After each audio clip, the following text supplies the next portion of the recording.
Saying anti-government violence has hit a 30-year high, according to data from the Center for Strategic and International Studies.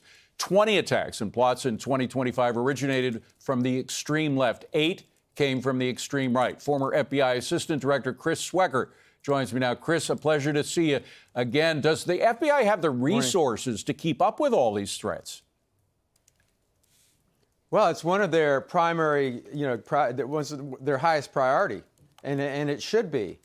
Political violence, domestic terrorism, international terrorism are at the top of the list there. So, yeah, I don't know how they're applying their resources these days. I get a little nervous when they start, saturating areas, working with immigration and Border Patrol when that's not really their role. They're a highly qualified agency, highly specialized agency that ought to be applying their resources to the most serious problems that we have out there, and rounding up illegal immigrants is not one of them. But that's not to say that's not a very, very important mission. It is. And the open borders caused all kinds of problems. But getting at this type of violence and preventing this type of violence is one of their mandates. So they're fighting, they're sort of going against the wind here because there is so much vitriolic political rhetoric out there that, there are thousands of disaffected, broken people who are picking up on that message and feeling like it's a moral imperative to go out and assassinate people. It's incredible. At the very least, though, to the original question to you, at least they're not going after conservative Catholics anymore, complaining about them being a threat to the nation. It seems that their sights are much clearer now than they were under the previous administration. But I want to go on to what happened on Saturday. And FBI Director Kash Patel is now saying that witnesses are being conducted, witness interviews after the Correspondents' Dinner shooting. What will the FBI be trying to find out in these interviews? Well, there'll be witness interviews of people on the scene just to determine exactly what happened, the timing and the sequence of what happened. They will interview people who know this individual, who may have had any contact whatsoever with this individual. They'll check, they're not just interviewing witnesses, of course. They're looking at all the postings, all his social media, his electronic devices, searching his homes, his car, his finances.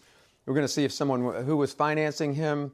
So it's a big, broad investigation. And ever since 1965, the FBI has had a mandate to investigate and be the primary investigative agency over attempted political assassinations like this, especially with the president. So they're leaving no rock unturned, and they're going to determine how, what happened with the shooting itself, but what led up to the shooting. There is a prosecution pending here. So there's a lot of evidence that needs to be gathered, and it needs to be done methodically and very deliberately. Well, the last one for you is the question of whether or not a lot of the rhetoric is leading to these actions. Chris, Illinois Governor Pritzker doubling down on comparing the Trump administration to Nazi Germany even after that Correspondents' Dinner shooting. Watch. Some of your critics may point to what you said in the State of the State last year when you compared the Trump administration to the rise of Nazis. What would you say to that? Well, Manu, remember what I was talking about was the fact that a constitutional republic was torn apart in 53 days in Germany in the 1930s, and that we need to watch out for that in this country. That is what I was talking about. And we've seen it, by the way, that speech was given in February of 25. I think over the last year, much of what I said has been proven to be true. Chris, they can't pull back from these statements, which clearly are having an effect on the actions of deranged individuals. They're totally impervious to any notion of pulling back on it, knowing full well it's undeniable that there's been a series of events where we got people like Crooks and this individual who are out there soaking that message up, and they don't parse out all the little nuances that Pritzker tries to parse out there. They're in a mental state where they view this as a call to action.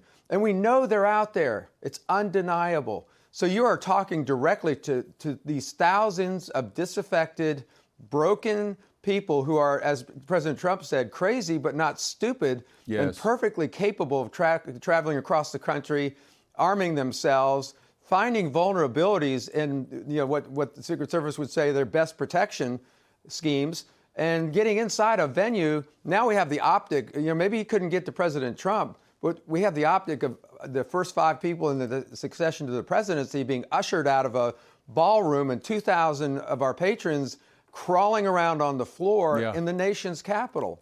So, that you don't have to get to the president to strike fear and terror into the hearts of Americans.